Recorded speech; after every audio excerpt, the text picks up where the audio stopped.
Oh hey, welcome to my 30-day sketchbook challenge. We're going to see if we can improve my sketchbook and YouTube skills in 30 days. So we're back in the same sketchbook I was using yesterday, the 6x8 inch Fluid 100 cold press finish watercolor block. I'm working on the second half from yesterday. So I did rip the page, taking the tape off.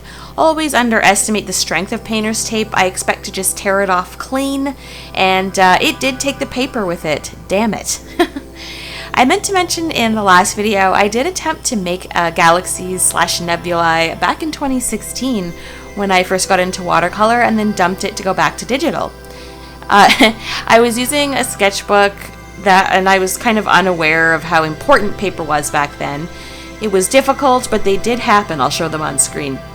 This one did go much better than yesterday's, I think, and it's because I was not shy with the water, like I was pooling it on. Another thing I do is once I lay down a color, I go in pretty quickly to add the color that's meant to go around it. Like for example, I lay in the yellow and then I'd give it like 20 seconds, maybe a minute tops. Then I'd go in with the orange around it and I'd always lay in a clear water layer first. Then I'd go in with the paint, which was also mixed with a healthy dose of water, as you saw when I was mixing in the beginning.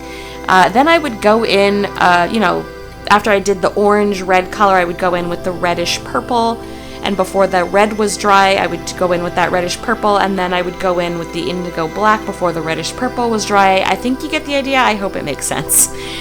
So this greatly decreased the amount of annoying water outlines this time. Everything blended pretty nicely, and I think it's because I was going in with heavy layers of water, of clear water first, and then sort of just dabbing it in and letting it do its thing, rather than trying to paint specific things. I just kind of let it flow, and that lets it blend a lot nicer. And it's fun to watch, so there's that.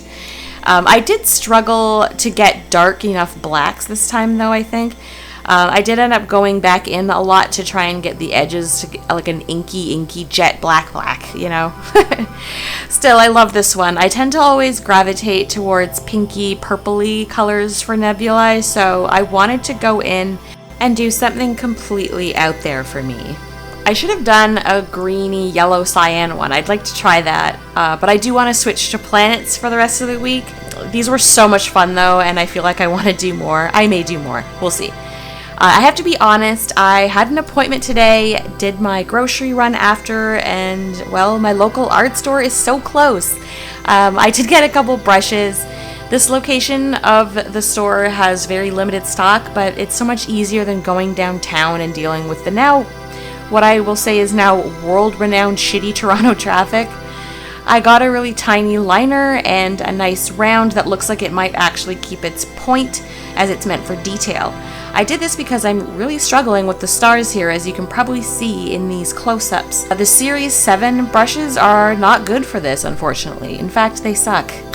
Since I was getting a liner, I figured I may as well replace a few Winsor & Newton Cotmans, so I grabbed a Turner Payne's Gray and a Winsor & Newton Pro Indigo, because the Cotton Indigo was really annoying to me, and I'm just not loving it. Then I bought a vanity color, which is what I call colors that you could probably mix, but screw it. Winsor & Newton Cobalt Violet, because pretty. There's such an overwhelming amount of colors, and I never know how to choose. I spent a really long time on YouTube just the other day, actually binging swatching channels to decide, and Cobalt Violet was one of those colors. It's a Winsor & Newton Professional. So yeah. Anyway, at this point, I'm just kind of pasting them in, cutting them out, pasting them into my sketchbook. I used a nice neutral gray washi tape, and I probably should have taped them in on the back. I think the washi tape looks a bit silly. I'm afraid to attempt ripping it up though, because I don't want to ruin them further. The other thing that sucked is that the painter's tape did not keep all that water I was splashing down today from ruining the painting from yesterday, so that was kind of pointless. You can see like a dark painter's tape shaped blob of paint on the bottom of the purple one now. Whatever, it's fine.